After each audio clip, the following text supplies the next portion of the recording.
100% selection series में आप सभी लोगों का स्वागत है बच्चों। तो हम चैप्टर स्टार्ट कर रहे हैं biodiversity and conservation, NCERT line to line. यहाँ पे मैं आपको 100% बोर्ड प्रिडिक्टेड क्वेश्चन दूंगा, जो बोर्ड आपका 27 मार्च को है। इसलिए मैंने बायोलॉजी से स्टार्ट किया 12th स्टैंडर्ड के। एंड इम्पॉर्टेंट एनसीईआरटी लाइन्स भी दूंगा, जहाँ से मोस्टली क्वेश्चंस पूछते हैं। देखो, पूरा लाइन इंपॉर्टेंट है, ये पूरा चैप्टर का एक एक लाइन इंपॉर्टेंट है, बट जिस हिसाब से हर साल नीट में क्वेश्चंस आते हैं उस हिसाब से मैं आपको बताऊंगा कौन सा लाइन कितना इंपॉर्टेंट है। तो आप बस ईयरफोन लगा लो, मस्त मेरे साथ बैठ के पूरा चैप्टर पढ़ लो। ये पूरा चैप्टर आपको अच्छे से आ जाएगा। ओके, एंड प्लीज़ गाइस इस वीडियो को शेयर करो, ये सीरीज़ को शेयर करो। आप लोग शेयर बिल्कुल भी नहीं कर रहे हो। एंड लाइक करो, कुछ अच्छा कमेंट करो, सो मुझे भी मोटिवेशन मिले एंड मैं ये वीडियो लगातार डालता रहूँ। ओके, तो हम शुरू करते हैं बायोडाइवर्सिटी एंड कंजर्वेशन। ईयरफोन लगाओ और मेरे साथ एनसीईआरटी खोल के पढ़ो। If an alien from a distant galaxy were to visit our planet Earth, the first thing that would amaze and baffle him would most probable be the enormous diversity of life that he would encounter. अब इसका मतलब क्या होता है? यहाँ NCERT एक imagination use कर रहा है कि अगर सपोज करो बाहर अर्थ से कोई एलियन आता है, ओके, कोई एलियन अर्थ पे आता है फर्स्ट टाइम, तो वो ये मतलब हमारे डाइवर्सिटी को देख के एकदम शॉक हो जाएगा, क्योंकि लाइफ का अलग अलग वेराइटी यहाँ पे उन्हें दिखेगा और ये पूरे यूनिवर्स में कहीं अभी तक नहीं दिखा है ऐसा डाइवर्सिटी। ओके, छोटे से बैक्टीरिया से लेके एक बड़ा एलिफेंट, प्लांट्स, फंगाई, ये सब वेरिएशन दिखेगा। Even for humans the rich diversity of living organism with which they share this planet Earth ceases to astonish and fascinate us. अब यहाँ क्या बोल रहा है एनसीईआरटी कि सिर्फ एलियन ही नहीं, हम ह्यूमंस भी इसे देख के अमेज हो गए, मतलब अमेज मतलब शॉक हो चुके हैं। एंड नेवर सीजेस का यहाँ पे मतलब हो जाता है, नेवर सीजेस का यहाँ पे मतलब होता है कभी ख़त्म नहीं होता सरप्राइज। ओके, ये सरप्राइज कभी ख़त्म नहीं होता। आप लोग भी अभी रील्स वगैरह में देखते रहोगे, कोई अलग जीव जंतु दिख जाता है आपको तो आप भी शॉक हो जाते हो, अरे ये एआई है कि रियल है ऐसा। ओके, कभी ख़त्म नहीं होता surprise. The common man would find it hard to believe that there are more than 20,000 species of and. ये बहुत इंपॉर्टेंट है, इसका डेटा आपको याद करना पड़ेगा। 20,000 species of and, 3 lakh species of beetles, 28,000 species of fishes and 20,000 species of orchid। अब इसको याद करने के लिए क्या करो, आप सीधे OA-FB कर लो। Okay, OA-FB। अब O से कितना था, ऑर्किड कितना था हमारा 20,000, फिर एंड्स कितना था, ये भी 20,000। ओके, OA 20,000, फिशेस कितना था हमारा 28,000 एंड बीटल्स कितना था हमारा 3 lakh। ओके, अब यहाँ पे देखो, ecologist and evolutionary biologist have been trying to understand the significance of such diversity by asking important questions.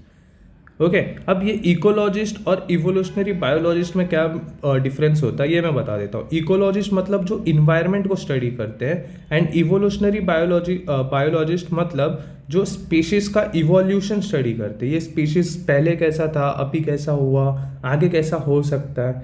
Okay, तो इनका मेन मोटिव क्या है, सिग्निफिकेंस देखना। सिग्निफिकेंस देखना मतलब डाइवर्सिटी का, कि सिर्फ काउंट नहीं करना नंबर कि ये 3 लाख है, ये 2,000 है, ये 20,000 है, नहीं, ये कैसे आया, इसका इम्पोर्टेंस क्या है हमारे लाइफ के लिए, ये सब क्वेश्चंस पूछना। ओके, अब यहाँ पे जैसे कि कुछ क्वेश्चंस दिया गया है, why are so many species, why are there so many species. तो इसका आंसर क्या हो सकता है, because of evolution plus natural selection. अब सेकेंड क्वेश्चन क्या है, did such great diversity exist throughout earth history. तो इसका आंसर है नहीं। ओके, इवोल्यूशन और ग्रेजुअली इंक्रीज हुआ, इवोल्यूशन के साथ साथ gradually increase. Third question, how did this diversification came about. अब ये डाइवर्सिफिकेशन कैसे आया, ये तो हम इवोल्यूशन चैप्टर में पढ़ेंगे। म्यूटेशन के वजह से आया, एडेप्टेशन के वजह से आया, एंड स्पीशिएशन के वजह से आया। ओके, फिर how and why is this diversity important to the biosphere. अब ये बायोस्फीयर के लिए इंपॉर्टेंट क्यों है? ऑब्वियसली इकोसिस्टम स्टेबिलिटी के लिए। Would it function any differently if the diversity was much less? हाँ, सिस्टम कोलैप्स हो सकता है। अगर हमने किसी भी स्पीशीज़ को ख़त्म कर दिया तो उस स्पीशीज़ की वजह से पूरा सिस्टम हमारा कोलैप्स हो सकता है। ओके, जैसे ये टावर हम बनाते हैं ना, वैसा होता है स्पीशीज़, छोटे छोटे ईंट से बनता है। एक भी ईंट को निकाल दिए तो पूरा टावर गिर सकता है। How do human benefits from the diversity of life. तो ह्यूमन को कैसे बेनिफिट होता है? आपको पता है, फूड मिलता है हमें, मेडिसिन मिलता है, ऑक्सीजन मिलता है और रिसोर्सेस मिलते हैं। ओके, अब यहाँ पे हम आते हैं बायोडाइवर्सिटी पे। ओके, अब हम नेक्स्ट टॉपिक आते हैं बायोडाइवर्सिटी। अब ये देखो, biodiversity in our biosphere immense diversity heterogeneity exists not only at the species level but all levels of biological organization ranging from macromolecules within cells to biomes। अब इसका मतलब क्या है कि बायोडाइवर्सिटी सिर्फ स्पीशीज लिमिटेड तक नहीं है। ओके, यहाँ पे क्या बोला कि बायोडाइवर्सिटी सिर्फ स्पीशीज लिमिटेड तक नहीं है, ये अलग अलग लेवल्स है बायोडाइवर्सिटी का। जैसे जेनेटिक लेवल हो जाता है हमारा, ओके, जिसमें हम देखते हैं डीएनए का वेरिएशन। डीएनए का वेरिएशन मतलब सेम स्पीशीज में ही अलग अलग वेरिएशन। जैसे हम ह्यूमन बींग्स का अगर मैं एग्जांपल दूं जेनेटिक वेरिएशन में, हम अगर अभी इक्वेटर पे रहते हैं इंडिया में तो हम थोड़े सांवला है, थोड़े नॉर्थ में जाएंगे जहाँ पे कोल्ड टेम्परेचर है तो वहाँ पे गोरे हो जाते हैं, और थोड़े साउथ में जाएंगे या तो अफ्रीका साइड जाएंगे तो वहाँ पे अलग जेनेटिक वेरिएशन होता है। ओके, फिर हमारा आता है स्पीशीज लेवल का। स्पीशीज लेवल मतलब यहाँ पे हम डिफरेंट स्पीशीज को काउंट करते हैं। ओके, और थर्ड आता है इकोसिस्टम लेवल। इकोसिस्टम लेवल मतलब जीव जंतु जहाँ फॉरेस्ट पे अलग मिलते हैं, फिर डेजर्ट में अलग मिलते हैं और ओशन में अलग। तो ये यहाँ पे बोल रहा है कि बायोस्फीयर में डाइवर्सिटी सिर्फ स्पीशीज लेवल तक नहीं है बट एवरी लेवल का ऑर्गेनाइजेशन है, from macromolecules within cells to biomes. Okay, macromolecules मतलब अब हमारा डीएनए वेरिएशन आ जाएगा, प्रोटीन्स आ जाएगा, एंड बायोम्स मतलब अमेजोन का फॉरेस्ट हो गया या तो टुंड्रा हो गया, मतलब इकोसिस्टम आ गया, फॉरेस्ट, डेजर्ट और ओशन। यहाँ तक समझे? अगर नहीं समझे तो आप कमेंट में डाउट पूछ सकते हो। ओके, जो चीज़ नहीं समझा या तो आप व्हाट्सएप कर सकते हो मुझे, यहाँ पे बहुत मैसेज आया, मैं अभी तक रिप्लाई नहीं दिया हूँ, दूंगा अभी, टेंशन मत लो। ओके, अब आगे बढ़ते हैं। Biodiversity is a term popularised by socio biologist Edward Wilson. अब देखो यहाँ पे बायोडाइवर्सिटी का टर्म किसने कॉइन किया? ये एनसीईआरटी मतलब नीट के लिए बहुत इंपॉर्टेंट है, एडवर्ड विल्सन। ओके, ये समझे? और उन्होंने क्या डिस्क्राइब किया? Describe the combined diversity at all level of biological organization. Okay, combined level मतलब उन्होंने क्या बोला? बायोडाइवर्सिटी क्या होता है? Biodiversity is total diversity. Okay, biodiversity is total diversity, जिसमें आ जाता है सारे लेवल, जैसे कि हमारे जेनेटिक हो जाएंगे, स्पीशीज हो जाएंगे और इकोसिस्टम हो जाएंगे, जो मैं ऊपर आपको अभी बताया था हेट्रोजेनिटी का। ओके, तो अब यहाँ पे हम एक एक समझते हैं। अब सबसे पहले हम जेनेटिक डाइवर्सिटी समझते हैं। A single species might show high diversity at the genetic level over it's distributional range. अब इसका मतलब क्या होता है? सेम स्पीशीज के अंदर ही वेरिएशन होता है। ओके, जैसे कि मैंने एग्जांपल अभी आपको दिया था ह्यूमन स्पीशीज का, जैसे हम अलग अलग जोन में अलग अलग ह्यूमंस में अलग अलग हम देखते हैं अपने आप को। कोई जैसे अभी मैंने आपको एग्जांपल दिया था। ओके, तो इसमें क्या बोल रहे हैं हम? डिफरेंट, जैसे कि मैंने आपको बोला अलग अलग जगह, जैसे डिस्ट्रीब्यूशनल रेंज, डिफरेंट लोकेशन, इसका मतलब होता है डिफरेंट एरियाज में जीन का वेरिएशन क्या होता है? डिफरेंट होता है। ये पॉइंट यहाँ पे देख लो, डिफरेंट एरियाज, डिफरेंट जीन और different variation, different gene, different variation. Okay, ये समझे? अब यहाँ पे एक और एग्जांपल दिया, देखो, the genetic variation shown by medicinal plant rauvolfia vomitoria. अब ये देखो, वो रोवोल्फिया वोमिटोरिया का क्या बोला है ये एक मेडिसिन के लिए यूज़ होता है plant, growing in different Himalaya ranges, might be in terms of potency and concentration of active chemical. इसमें एक एक्टिव केमिकल होता है reserpine that the plant produces. Okay, अब इसका मतलब क्या होता है, जो ये रोवोल्फिया वोमिटोरिया है ना, हिमालय में ग्रो होता है। ओके, प्लांट सेम ही है, बट ये जो हिमालय के रीजन में अलग अलग जगह पे ग्रो होता है, तो उसका पावर, पोटेंसी मतलब पावर, और कॉन्सेंट्रेशन डिपेंड मतलब चेंज हो जाता है जेनेटिक के वजह से। ओके, जो रेस्पिरिन केमिकल है कहीं पे काफ़ी अच्छा पावरफुल रहेगा एंड कॉन्सेंट्रेशन ज़्यादा होगा, एंड कहीं पे नहीं होगा। हिमालयस के अलग अलग रीजन में ही सेम प्लांट है बट मेडिसिन पावर डिफरेंट है। ये है जेनेटिक डाइवर्सिटी। ओके, अब यहाँ पे देखो, India has more than 50,000 genetically different strains of rice and 1,000 varieties of mango. और ये देखो डेटा आपको अच्छे से याद करना पड़ेगा। 50,000 जेनेटिकली डिफरेंट वेराइटी हमारे राइस का है, 1,000 मैंगो का है। एक दो बार मेरे साथ ये बोल लो, यहाँ पे हम जेनेटिक डाइवर्सिटी में क्या पढ़े अभी।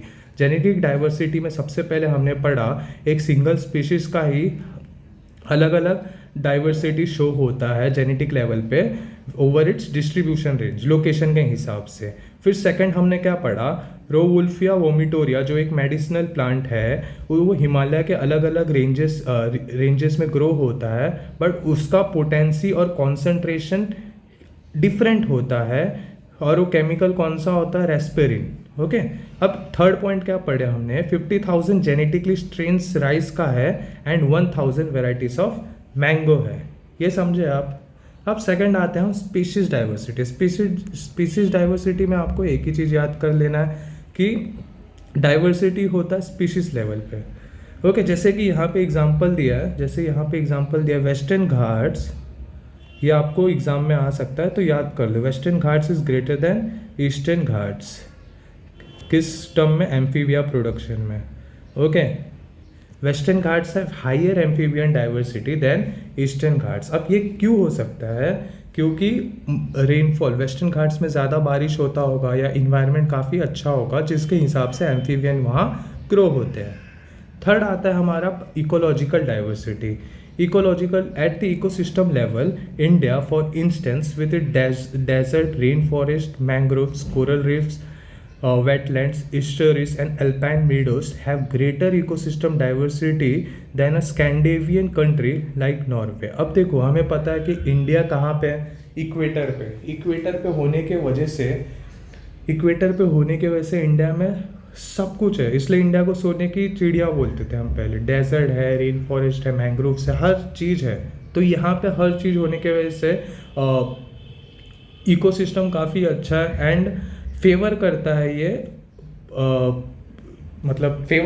ये प्लांट एनिमल को ग्रो करने के लिए। इसीलिए यहाँ पे हमारा इकोसिस्टम बहुत ग्रेटर है as compare to Scandinavian country like Norway. Norway कैसे होता है, मोस्टली कोल्ड इकोसिस्टम का होता है। नॉर्वे कैसा होता है, कोल्ड इकोसिस्टम। तो वहाँ पे जो कोल्ड इकोसिस्टम में हैबिटेट प्रोड्यूस होगा, मतलब जो ग्रो करता होगा, सिर्फ वही इकोसिस्टम में ग्रो करेगा, वही प्लांट एंड एनिमल। ओके, तो इसलिए यहाँ पे बोला है कि India has greater ecosystem than Norway. ये समझे। अब आते हैं हम नेक्स्ट पार्ट पे।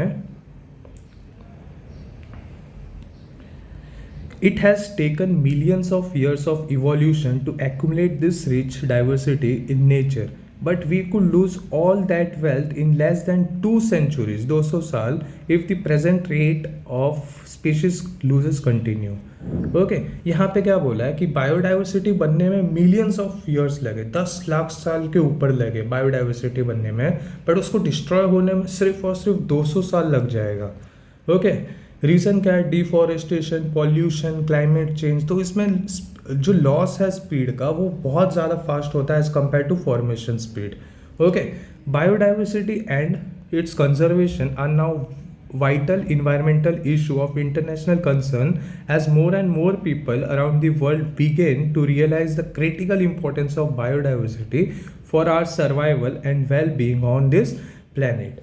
अब यहाँ पे क्या है, दुनिया धीरे धीरे समझ रही है कि बायोडाइवर्सिटी ही सर्वाइवल के लिए इम्पोर्टेंट है। पैसे वैसे से कुछ नहीं होगा, डिग्री से कुछ नहीं होने वाला। ओके, विदाउट बायोडाइवर्सिटी ना तो आपको फूड मिलेगा, ना फूड चेन मिलेगा, वो कोलैप्स हो जाएगा, ऑक्सीजन साइकिल डिस्टर्ब हो जाएगा, ह्यूमन सर्वाइवल डेंजर में आ जाएगा, इसलिए उसका कंजर्वेशन इम्पॉर्टेंट है। अब बायोडाइवर्सिटी हम समझ लिया, अब धीरे धीरे हम कंजर्वेशन की ओर बढ़ेंगे, कैसे कंजर्व होगा। ओके, यहाँ तक समझे। अब आते हैं हम, how many species are there on earth and how many in India. चलो, since there are published record of all the species discovered and named, we know how many species in all have been recorded so far, but it's not easy to answer the question of how many species there are on earth। अब यहाँ पे क्या बोला है, count, जो हमने count किया है कितने नोन स्पीशीज है वो अवेलेबल है, काउंट स्पीशीज अवेलेबल है, बट वो काउंट स्पीशीज है। अभी हमें नहीं पता कि हमने कितने स्पीशीज काउंट भी नहीं किए, मतलब टोटल स्पीशीज अननोन है, काउंट स्पीशीज नोन है, ये हमें पता है, हमने इतने काउंट कर लिए, बट टोटल स्पीशीज हमें पता ही नहीं है। तो टोटल स्पीशीज क्या हो जाएगा, अननोन होगा, मतलब डिस्कवरी अभी पूरा नहीं हुआ, डिस्कवरी अभी इनकम्प्लीट है, ये समझे। अकॉर्डिंग टू द इंटरनेशनल, देखो ये आपको IUCN का फॉर्मूला आना चाहिए। According to the International Union of Conservation of Nature and Natural Resources 2004, the total number of plant and animal species described so far is slightly more than 1.5 million, but we have no clear idea of how many species are yet to be discovered and described। Okay, तो IUCN के data के हिसाब से non species कितना है, 1.5 million. Okay, काश इतना subscriber भी होता किसी दिन मेरा।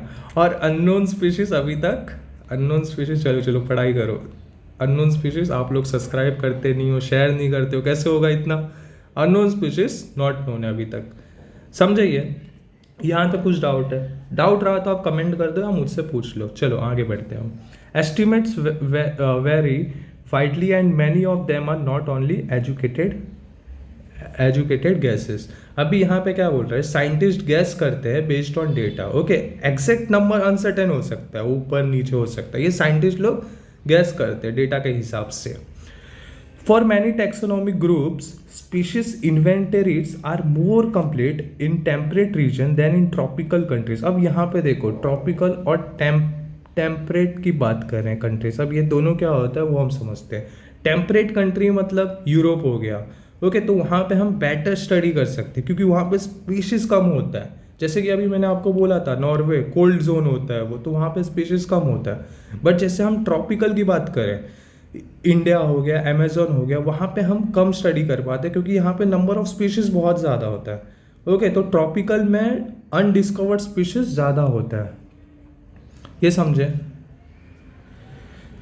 Considering that an overwhelmingly large proportion of the species waiting to be discovered are in the tropics, जैसे कि मैंने अभी बोला, biologists make a statistical comparison of the temperate tropical species richness of an exhaustively studied group of insect and extrapolate this ratio to the other group of animal and plant to come up with the gross estimate of the total number of species on earth। अब ये important line है, ये आप लोग समझो।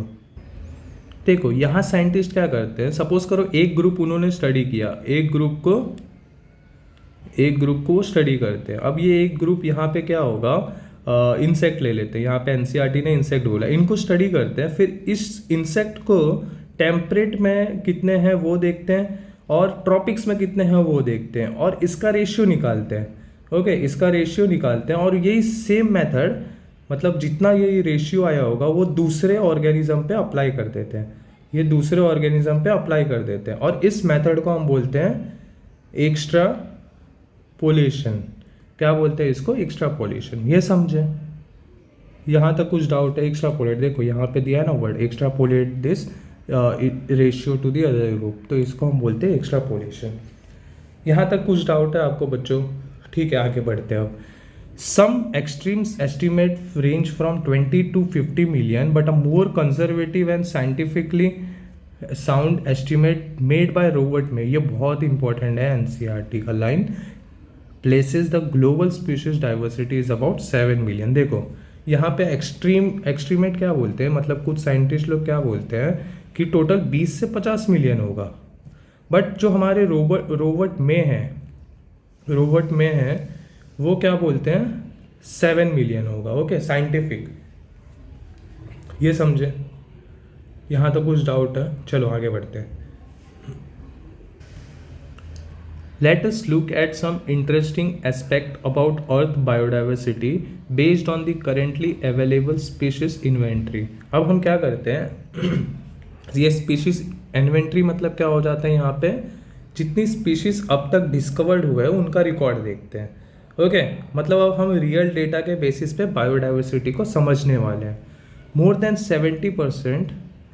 70% of the species recorded are animal.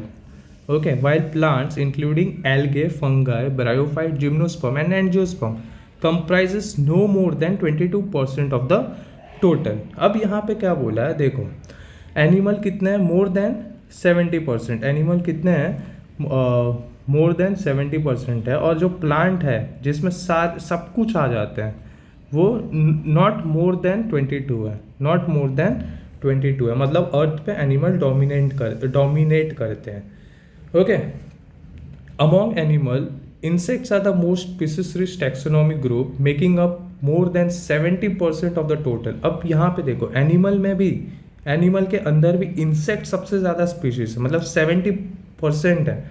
मतलब हर 10 animal में से 7 इंसेक्ट होते हैं। अगर आप हर 10 एनिमल को काउंट करोगे तो उसमें से 7 आर इंसेक्ट, ये समझे?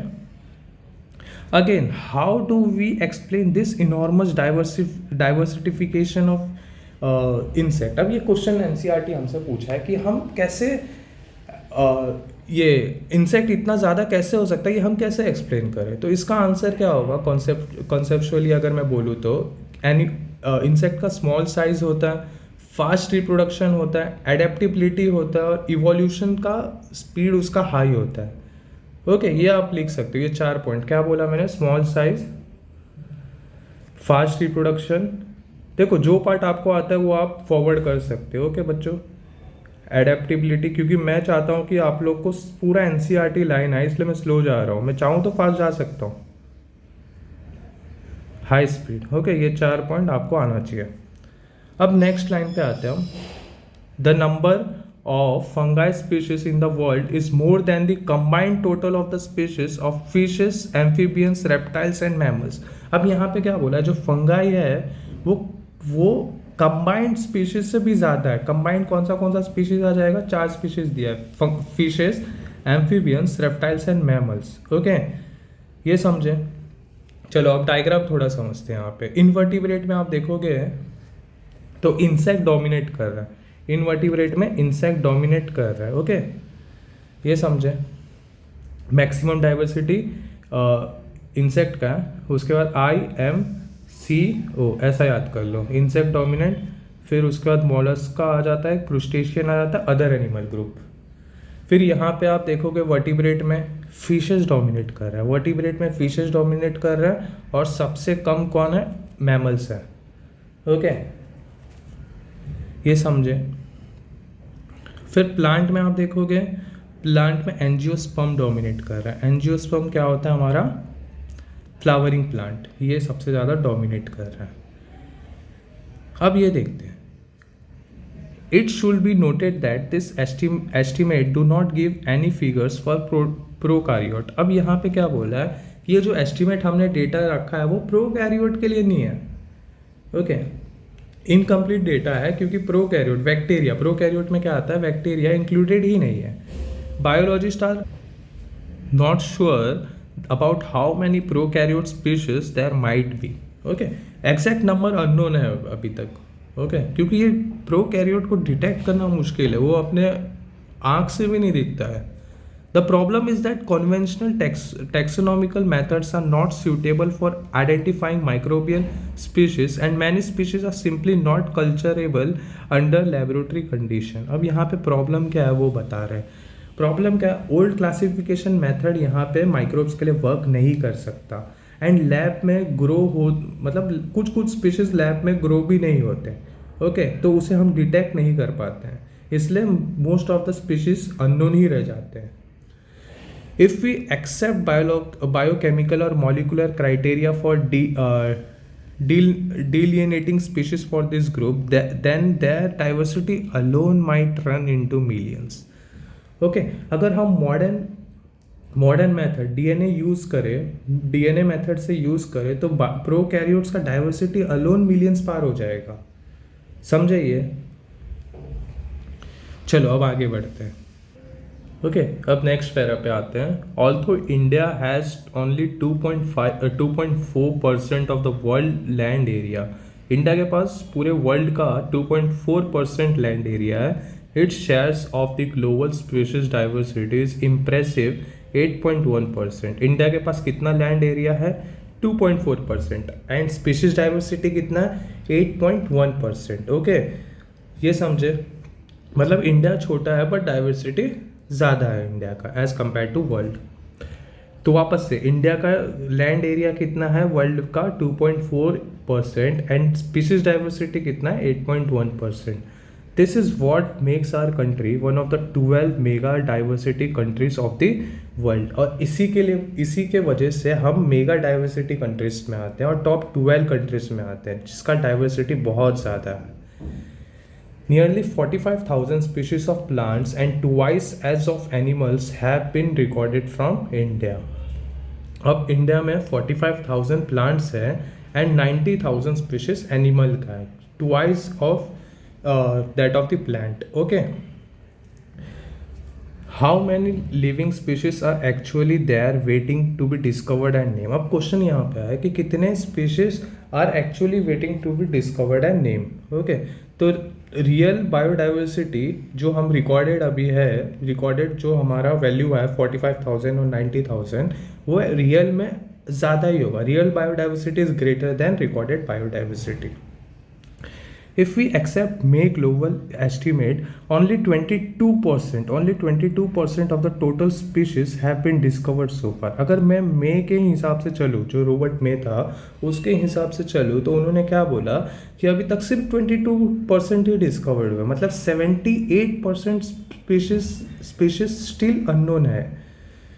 Applying this proportion to India diversity figures, we estimate that there are probably 1 lakh plant species and more than 3 lakh animal species yet to be discovered and described. देखो अब यहाँ पे कंफ्यूज मत होना, हमने कितना रिकॉर्ड कर लिया है? 45,000 प्लांट एंड 90,000 एनिमल. एंड ये एस्टिमेट मतलब ये एज्यूम है एज पर रॉबर्ट मे के फॉर्मूला के हिसाब से कि अगर उनका फॉर्मूला हम लगा दिए तो 1 लाख प्लांट स्पीशीज और 3 लाख एनिमल स्पीशीज डिस्कवर्ड होंगे अभी. ओके मतलब ये जो वैल्यू है वो रियल बायोडाइवर्सिटी है according to Robert May formula. Would we ever be able to complete the inventory of biological wealth of our country. यहाँ पे वापस एक क्वेश्चन है कि हम क्या कंप्लीट कर सकते हैं इन्वेंट्री, मतलब अपना जो रियल डेटा है वो. तो ये प्रैक्टिकली इम्पॉसिबल है कंप्लीट लिस्ट क्रिएट करना. जैसे कि हम सपोज करो हम निकल गए आज, चलो आज तो हम पूरा स्पीशीज काउंट करके ही रहेंगे. पता चला हम स्पीशीज काउंट करते गए पीछे से नया स्पीशीज जन्म हो गया, आगे से पुराने स्पीशीज मर गए, हो गए. तो ये कभी नहीं हो पाएगा. Consider the immense trained manpower, taxonomist and the time required to complete this job. Okay taxonomist क्या होता है? जो स्पीशीज आइडेंटिफाई करते हैं. तो प्रॉब्लम क्या होता है? लोग कम है और टाइम बहुत लगेगा. The situations appears more hopeless when we realize that a large fraction of this species faces the threat of becoming extinct even before we discover them. जैसे कि अभी मैंने आपको एग्जांपल दिया कि स्पीशीज एक्सटिंक्ट हो रहे हैं बिफोर डिस्कवरी. मतलब सपोज करो हम निकल गए आज जंगल में स्पीशीज डिस्कवर करने के लिए और पता चला आगे कुछ स्पीशीज डिस्कवर्ड होने से पहले ही ख़त्म हो गए. ओके तो नॉलेज यहाँ पे उसका लूज हो जाता है permanently. Nature biological library is burning even before we catalog the titles of all the book stock there. अब यहाँ पे क्या बोला है? नेचर लाइब्रेरी, यहाँ पे नेचर मतलब हमारा हो गया लाइब्रेरी. ओके और स्पीशीज मतलब हो गया बुक्स. तो यहाँ पे इसका मतलब ये हो जाता है कि बुक्स जल रहे हैं, मतलब एक्सटेंट हो रहे हैं, स्पीशीज एक्सटेंट हो रहे हैं, हमने उसको रीड भी नहीं किया अभी तक, ये समझे। अब आते हैं हम पैटर्न्स ऑफ बायोडाइवर्सिटी पे। सबसे पहला latitudinal gradient. Thus, the diversity of plant and animal is not uniform throughout the world, but shows a rather uneven distribution. इसका मतलब बॉडी बायोडाइवर्सिटी हर जगह सेम नहीं होता, कुछ जगह ज़्यादा या कुछ जगह कम होता है। For many group of animal और plant there are interesting patterns in the diversity. Okay, the most well known being the latitudinal gradient in diversity. अब पैटर्न यहाँ पे क्या होता है, रूल हमारा। For many groups of animal और plant there are interesting patterns rule in diversity, the most well known being the latitudinal gradient. Okay, और इसमें से सबसे ज़्यादा फेमस कौन सा है, लैटिट्यूडनल ग्रेडियंट, जो अभी हम समझेंगे। In general species diversity decreases as we move away from the equator towards the poles. अब यहाँ पे क्या बोला है, इक्वेटर पे मैक्सिमम डाइवर्सिटी होता है, जैसे कि अभी मैंने आपको कुछ देर पहले भी बोला था। और जैसे जैसे हम पोल्स पे जाएंगे, जैसे हम स्कैंडिनेवियन कंट्री में गए थे, नॉर्वे, वहाँ पे डाइवर्सिटी कम हो जाता है। With a few exception tropics latitudinal. अब ये देखो, यहाँ पे आपको ये याद करना पड़ेगा, latitudinal range of 23.5 degree north to 23.5 degree south harbour more species than the temperate और पोलर एरियाज। ओके, मतलब ट्रॉपिक्स में 23.5 डिग्री नॉर्थ से 23.5 डिग्री साउथ, यहाँ पे सबसे ज़्यादा बायोडाइवर्सिटी होता है as compare to temperate Europe या तो पोलर रीजन। अब देखो, Colombia located near equator has nearly 1400 species of birds, while New York at 41 degree north has 105 species, and Greenland 71 degree north only 56 species. Okay, और India much of its land area in the tropical latitude have 1200 species of bird। यहाँ पे birds की बात हो रही है और आपको अच्छे से सब समझना होगा। ओके, तो यहाँ पे हमने क्या देखा, 1400 स्पीशीज बर्ड्स कहाँ पे है, इक्वेटर पे है, कोलंबिया में। ओके, कोलंबिया जो कि इक्वेटर पे है, वहाँ पे 1400 स्पीशीज ऑफ बर्ड्स है। न्यूयॉर्क जो 41 डिग्री नॉर्थ पे है, 41 डिग्री नॉर्थ पे है, वहाँ पे कितना बर्ड्स है, 105 स्पीशीज। फिर उससे थोड़ा और ऊपर जाएंगे तो ग्रीनलैंड जो 71 डिग्री नॉर्थ पे है, उस वहाँ पे 56 स्पीशीज है। और इंडिया जो ट्रॉपिकल रीजन में आता है, वहाँ पे 1200 स्पीशीज ऑफ बर्ड्स है। ओके, जैसे कि इक्वेटर से डिस्टेंस इंक्रीज हो रहा है, स्पीशीज हमारा यहाँ पे डिक्रीज हो रहा है। अब आगे बढ़ते हैं हम। ये देखो, ये डेटा आपको अच्छे से आना चाहिए, वो लिख के रट लो या कुछ भी करो। 1400 स्पीशीज कोलंबिया में है, न्यूयॉर्क में 105 स्पीशीज है बर्ड्स का, ग्रीनलैंड में 56 है और इंडिया में 1200 है। A forest in a tropical region like equator has up to 10 times as much as species of vascular plant as forest of equal area in temperate region like Midwest of USA। अब यहाँ पे क्या बोला है कि जो हमारा equator में ट्रॉपिकल जो फॉरेस्ट है ट्रॉपिकल रीजन में है, जैसे कि एग्जांपल दिया यहाँ पे इक्वेडर एक कंट्री है, वहाँ पे 10 टाइम्स ज़्यादा प्लांट है, वेस्कुलर प्लांट है, 10 टाइम्स ज़्यादा वेस्कुलर प्लांट है as compare to mid west of the USA। Okay, ये आना चाहिए आपको। अब आगे बढ़ते हैं। The largely tropical Amazon forest rain forest in South America. Amazon rain forest कहाँ पे है, South America. Amazon rain forest कहाँ पे है, साउथ अमेरिका। वहाँ पे ग्रेटेस्ट डाइवर्सिटी ऑन अर्थ है। It is the home of 40,000 species of plant वहाँ पे अमेजोन में जो साउथ अमेरिका में है, 40,000 वेराइटी स्पीशीज ऑफ प्लांट है, 3,000 फिशेस है, 1300 बर्ड्स है। इंडिया में कितने बर्ड्स थे, 1200। कोलंबिया में कितने थे, 1400। अमेजोन में कितने, 1300। याद रखना। 427 मैमल्स है, फिर 427 एम्फीबियन भी है। ओके, एंड 378 रेप्टाइल्स है और 1,25,000 इनवर्टिब्रेट है। ये समझे, ये बहुत इंपॉर्टेंट डेटा, ये एग्जाम में बार बार पूछते हैं, तो आना चाहिए आपको। अमेजोन मतलब सबसे बड़ा राजा, all in one king. 40,000 species plant है, 3,000 फिशेस है, 1,300 बर्ड्स है, 427 दो चीज़ है, एक तो मैमल्स और एक एम्फीबियन, 378 रेप्टाइल्स है और 1,25,000 इनवर्टिब्रेट है।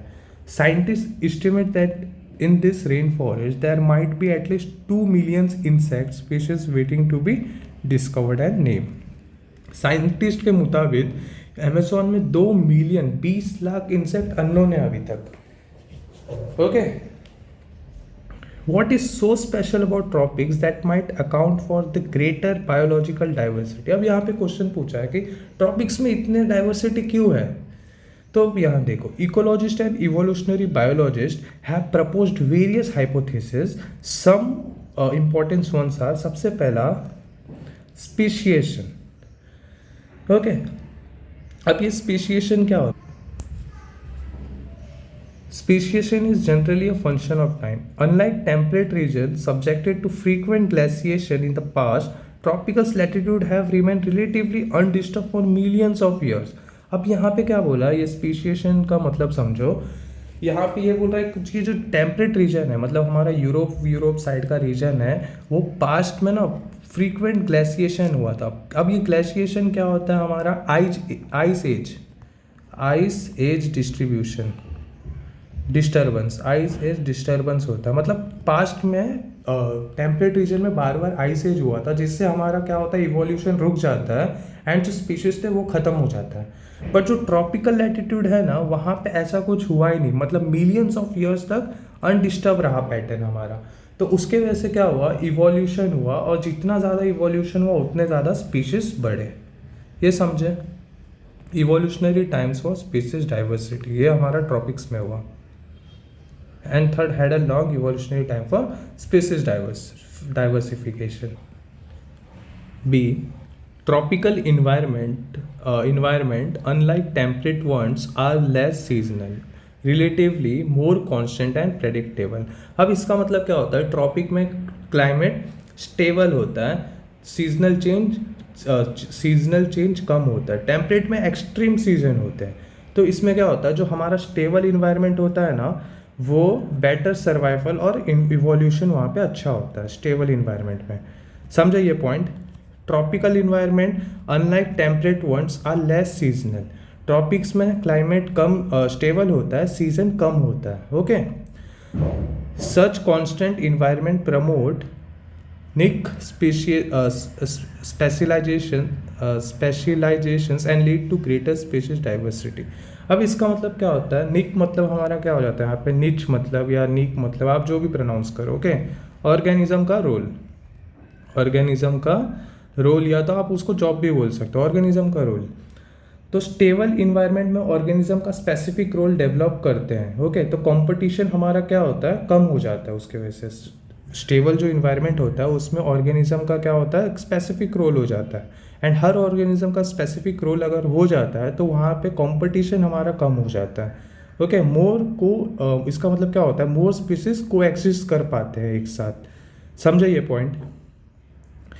There is more solar energy available in the tropics which contribute to higher productivity, thus in turn might contribute to indirectly to greater diversity। अब यहाँ पे सबसे important point क्या बोला है कि more solar energy है। Okay, more sunlight, more photosynthesis, more photosynthesis more food, और more food मतलब more organism, and more organism मतलब more diversity। यहाँ पे एक chain बन रहा है। Okay, more sunlight, more food, more photosynthesis, more food, मतलब more species मतलब more diversity। समझे अब कैसे यहाँ पे डाइवर्सिटी ज़्यादा हुआ। अब आते हैं हम सेकेंड पॉइंट, जो कि बहुत इंपॉर्टेंट है, स्पीशीज एरिया का रिलेशनशिप, और ये नीट में हमेशा पूछा है, तो इसको ध्यान से पढ़ो। Okay, During his pioneering and extensive explorations in the wilderness of South America में क्या था, Amazon, South America jungles, the great German naturalist and geographer, यहाँ पे देखो, great German naturalist and geographer Alexander von हेम्बोल्ट।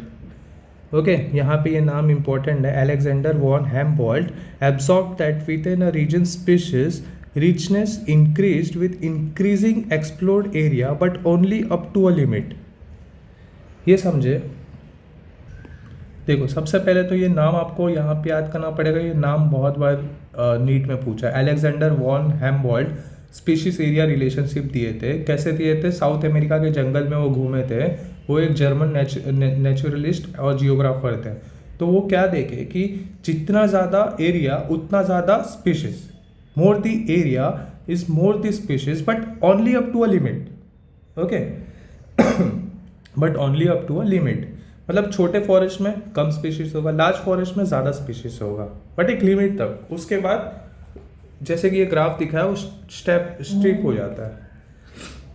In fact, the relation between species richness and area for a wide variety of taxa, angiosperm plant, birds, bats, freshwater fishes turns out to be rectangular hyperbola। अब यहाँ पे देखो graph का shape कैसा होगा? Rectangular hyperbola.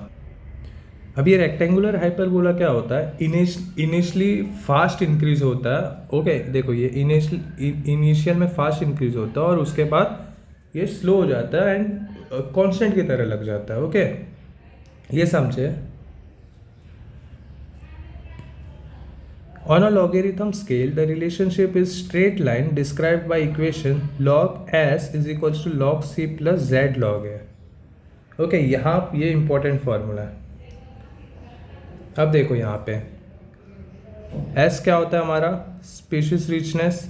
S species richness होता है, ए क्या होता है? एरिया। जेड क्या होता है हमारा? स्लोप होता है। Okay, slope of line, regression coefficient. और वाई क्या होता है हमारा? सी क्या होता है हमारा? वाई इंटरसेप्ट होता है। ओके, अगर हम नॉर्मली इस ग्राफ को देखें तो S is equals to C A Z आएगा एंड ये कर्व होगा, hyperbola curve. Okay, rectangular hyperbola. But अगर इसको मैं इसी फॉर्मूला को लॉग में ले लूँ तो एक स्ट्रेट लाइन बन जाएगा। ओके, इसका मतलब ये होता है एरिया बढ़ने से स्पीशीज बढ़ती है। ओके, बट ग्रोथ रेट, जो हमारा ग्रोथ रेट है वो डिक्रीज होता है। एरिया बढ़ने से स्पीशीज बढ़ती है बट ग्रोथ रेट डिक्रीज हो जाता है। यहाँ तक समझे? चलो अब आगे बढ़ते हैं। Ecologist has discovered that value of z lies in the range of 0.1 to 0.2। z क्या था हमारा? रिग्रेशन कोएफिशिएंट, स्लोप था। तो इकोलॉजिस्ट ने क्या बोला? इसका रेंज 0.1 से 0.2 तक होता है। ओके, नॉर्मल रेंज 0.1 से 0.2। ये इंपॉर्टेंट है, यहाँ से क्वेश्चंस बहुत बनते हैं। Regardless of the taxonomic group or the region, whether it's the plants in Britain, birds in California, or mollusca in New York State, the slopes of the regression lines are amazingly similar। Okay, ये समझे। चाहे आप कहीं की भी बात करो, plants की बात करो ब्रिटेन में, या तो बर्ड्स की बात करो कैलिफोर्निया में, मॉलस्का की बात करो न्यूयॉर्क में, स्लोप्स ऑफ रिग्रेशन मतलब जो जेड है हमारा वो सिमिलर ही होगा 0.1 से 0.2। But if you analyse the species area relationship among very large area like the entire continent. अब मैं एरिया, बहुत बड़े एरिया की बात कर रहा हूँ, अब छोटी मोटी एरिया की बात नहीं कर रहा हूँ, एक बड़े कॉन्टिनेंट की बात कर रहा हूँ। तो you will find that the slope of the line to be much steeper, z values in the range of 0.6 to 1.2। यहाँ पे देखो एक इंटायर कॉन्टिनेंट में z कितना हो जाता है? इंटायर कॉन्टिनेंट में z का वैल्यू हो जाता है 0.6 to 1.2। नॉर्मल रेंज कितना था? नॉर्मल रेंज था 0.1 to 0.2। Okay, for example for frugivorous fruit eating birds, जो फ्रूगीवोरस होते हैं, फ्रूट ईटिंग बर्ड्स होते हैं, and mammals in the tropical forest और of different continent, the slope is found to be 1.15। अब देखो फ्रूगीवोरस बर्ड्स और मैमल्स के लिए कॉन्टिनेंट में कितना हो जाता है? 1.15। बहुत इंपॉर्टेंट है ये। Okay,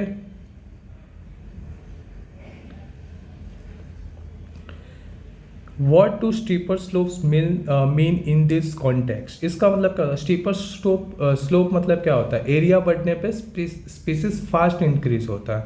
so high diversity, high biodiversity, sensitivity to area. Okay, इसका मतलब यहाँ पे मैं लिख देता हूँ। देखो ये सब भी एग्जाम में पूछ सकता है, इसलिए आपको पता होना चाहिए। एरिया बढ़ने पे स्पीशीज फास्ट इंक्रीज होता है, स्पीशीज फास्ट इंक्रीजेस। इसका मतलब हाई बायोडाइवर्सिटी, यहाँ पे लिख देता हूँ, high biodiversity, sensitivity to area, sensitivity to area. Okay, चलो अब नेक्स्ट पार्ट आते हैं हम, the importance of species diversity to ecosystem. Okay, importance of species diversity to ecosystem. Does the number of species in a community really matter to the functioning of the ecosystem. अब यहाँ पे question पूछा है, क्या ज़्यादा species होना important है ecosystem के लिए? This is the question for which ecologist have been able to give definitive answer. तो इसका एग्जैक्ट आंसर तो नहीं है, बट रिसर्च चल रहा है अभी तक। For many decades, ecologists believe that community with more species generally tend to be more stable than those with less stable. अब इसमें क्या बोला है, ये एक बिलीफ है कि जितना ज़्यादा स्पीशीज उतना ज़्यादा स्टेबल कम्युनिटी, लेस स्पीशीज रहेगा तो अनस्टेबल होगा। What exactly stability for a biological community? अब ये एग्जैक्टली स्टेबिलिटी क्या है, ये क्वेश्चन हमसे पूछा गया है। ओके, अब देखते हैं हम इसका answer. A stable community should not show too much variation in productivity from year to year. अब एक जो स्टेबल कम्युनिटी रहेगा ना, हर साल प्रोडक्टिविटी की अगर मैं बात करूँ तो biomass, food production almost same रहना चाहिए, तब वो स्टेबल होता है। ओके, मतलब फॉरेस्ट हर साल सिमिलर आउटपुट दे, कभी बूम या क्रैश ना हो। ओके, हमारे पूरे वर्ल्ड में रेसिशन की तरह। It must be either resistant or resilient to occasional disturbance, natural or man-made, and it must also be resistant to invasion by alien species. अब यहाँ पे क्या बोला है, रेसिस्टेंट और रेसिलियंट यहाँ पे बोला गया है। रेसिस्टेंस क्या होता है, डिस्टर्बेंस आएगा भी तो सिस्टम चेंज नहीं होना चाहिए। रेसिलियंस क्या होता है, डिस्टर्बेंस के बाद भी वापस तुरंत रिकवर हो जाना चाहिए। ओके, जैसे अभी फॉरेस्ट फायर हुआ, उसके बाद भी तुरंत वो फॉरेस्ट ग्रो हो जाना चाहिए, तो उसको हम बोलते हैं स्टेबल इकोनॉमी। स्टेबल इकोनॉमी नहीं, स्टेबल कम्युनिटी। Okay, ecosystem. चलो, we don't know how this attributes are linked to species richness in a community, but David Tillman long-term ecosystem experiment using outdoor plots provides some tentative answer. Okay, यहाँ पे David Tilman का नाम बहुत important है, ये आपको पता होना चाहिए। और डेविड टिलमैन ने क्या किया था, डेविड टिलमैन ने species richness versus stability study किया था। ओके, स्टेबिलिटी स्टडी किया था।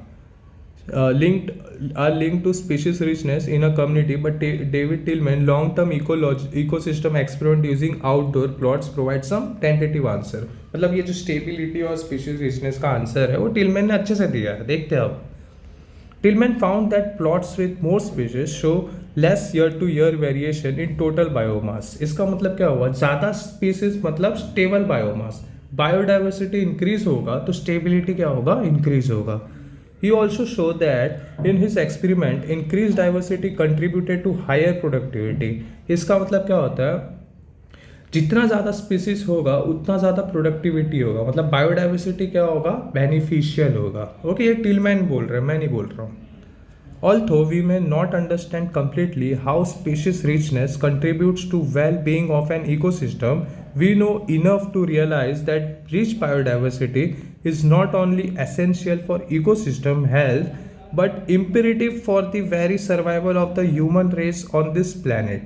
अब इसका मतलब क्या है, इवन इफ मैकेनिज्म फुल्ली समझ नहीं आया, सपोज करो, मतलब यहाँ पे बोल रहे इवन इफ हमें मैकेनिज्म फुल्ली समझ नहीं आई है बायोडाइवर्सिटी रिचनेस का और स्टेबिलिटी का, तो आप बस एक चीज़ समझ लो कि ये जो बायोडाइवर्सिटी होता है ना, ये इकोसिस्टम का हेल्थ होता है। ये क्या होता है, इकोसिस्टम का हेल्थ होता है एंड ह्यूमन सर्वाइवल के लिए बहुत इंपॉर्टेंट है। अगर ये स्टेबल नहीं हुआ तो विदाउट बायोडाइवर्सिटी क्या होगा, विदाउट बायोडाइवर्सिटी हमारा फूड चेन कोलैप्स हो जाएगा, फूड चेन कोलैप्स होगा एंड ऑक्सीजन साइकिल डिस्टर्ब हो जाएगा। तो ये हमारे लिए वेरी इंपॉर्टेंट है सर्वाइवल के लिए।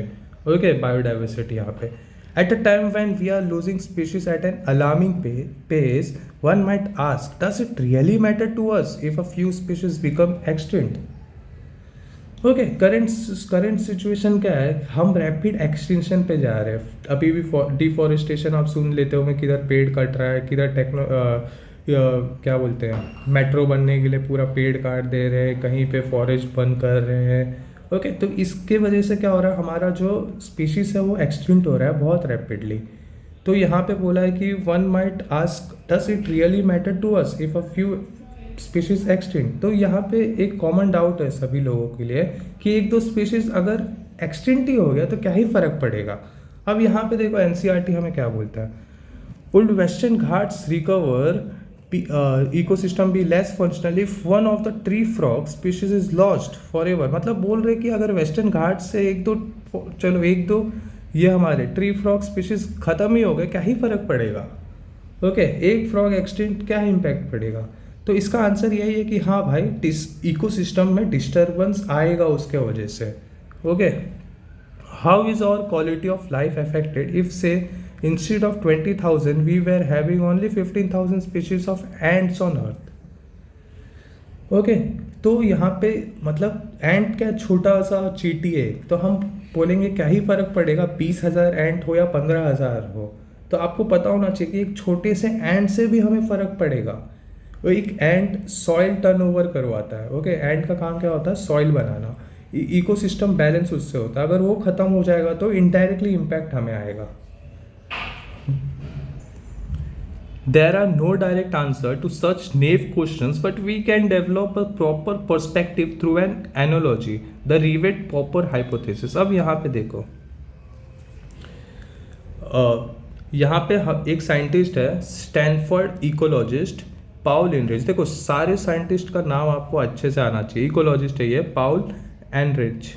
इन्होंने क्या किया, एक रिवर्ट पॉपर हाइपोथेसिस दी है। ओके, रिवर्ट पॉपर हाइपोथेसिस क्या होता है वो ध्यान से समझना। रिवर्ट पॉपर हाइपोथेसिस, रिवर्ट क्या होता है पहले ये समझ लो, स्क्रू होता है ये एक टाइप का। Okay, in airplane ecosystem all parts are joint together using 1000 of rivets. Rivets को उन्होंने स्पीशीज ले लिया। If every passenger travelling in it start popping a rivet to make home causing a species to extinct। मतलब एक हर species का है कि aeroplane के एक रिवेट को निकाल लिए, एक स्क्रू को निकाल लिए। ओके, मतलब एक स्पीशीज एक्सटिंक्ट हो रहा है। तो इट में not affect flight safety proper functioning of ecosystem. मतलब इट में नॉट अफेक्ट फ्लाइट। अगर किसी ने एक रिवेट निकाल लिया, चलो अपने चेयर का ही निकाल लिया, तो प्रॉपर इकोसिस्टम फंक्शन करेगा, अभी भी कुछ होगा नहीं इनिशियली। ओके, इनिशियली मतलब शुरुआत में, अगर सब निकालना स्टार्ट कर लिया तो डिस्टर्ब हो जाएगा। But as more and more rivets are remove, जैसे कि अब सब निकालना स्टार्ट कर दिए, the plane become dangerously weak over a period of time. और वही प्लेन फिर बहुत डेंजरस हो जाएगा समय के साथ साथ। Further more which revert is removed में बी क्रिटिकल। अब कौन सा रिवर्ट निकाल रहे, कौन सा स्पीशीज एक्सटिंक्ट हो रहा है वो भी बहुत क्रिटिकल है। क्या पता जंगल से शेर ही खत्म हो जाए। Loss of reverts on the wings. अब देखो विंग्स से अगर रिवर्ट्स निकला जो कि की स्पीशीज है that drive major ecosystem function is obviously a more serious threat to the flight safety than loss of few rivets on the seats or window side of the plane। तो अगर seat से हमने एक species ख़त्म किया जो कि ecosystem के लिए उतना ज़्यादा इम्पोर्टेंट नहीं है, या तो विंडो साइड में जो रिवेट्स स्क्रू लगा रहते हैं वो निकल गया तो चल जाएगा। बट अगर जो विंग है उसमें से ही हमने एक स्पीशीज ख़त्म कर दिया, एक रिवेट निकाल दिया, तो वो इकोसिस्टम के लिए, वो प्लेन के लिए बहुत ज़्यादा डेंजरस हो जाएगा। तो ये हाइपोथेसिस था रिवर्ट पॉपर हाइपोथेसिस जो दिया है स्टैनफोर्ड इकोलॉजिस्ट पाउल एनरिच। ओके, तो ये वीडियो आपको अच्छा लगा तो प्लीज़ इस वीडियो को यहाँ पे लाइक करो, कमेंट करो। देखो ये वीडियो पे अच्छा रिस्पॉन्स आएगा तो मैं बहुत जल्दी वीडियो डालना स्टार्ट करूँगा। आप लोग शेयर नहीं कर रहे हो, सब्सक्राइब नहीं कर रहे हो, कमेंट नहीं कर रहे हो, तो मैं भी डिमोटिवेट हो जाऊँगा, तो फिर रिकॉर्ड करने का मन नहीं करेगा। अभी पंखा बंद है, 1 घंटे से मैं रिकॉर्ड कर रहा हूँ, पूरा पसीने से मैं गीला हूँ। ओके, तो आप लोग का बस प्यार चाहिए मुझे, मैं फटाफट रिकॉर्ड करके अपलोड करूँगा। ओके, ये 1 घंटा भी हो गया, तो ये बचा कुचा मैं सेकंड पार्ट में अपलोड कर देता हूँ। तो ये वीडियो को शेयर करो, लाइक करो, कमेंट करो कुछ प्यारा। मैं आप लोगों के लिए बहुत मेहनत करूँगा। आप टेंशन मत लो, बस आप मुझ पे छोड़ दो। बस आप जो हो सके वो करो, प्यार करो। ओके, अपने जीतू भैया को सपोर्ट करो, थोड़ा नया पेज है। चलो मिलते हैं नेक्स्ट वीडियो में।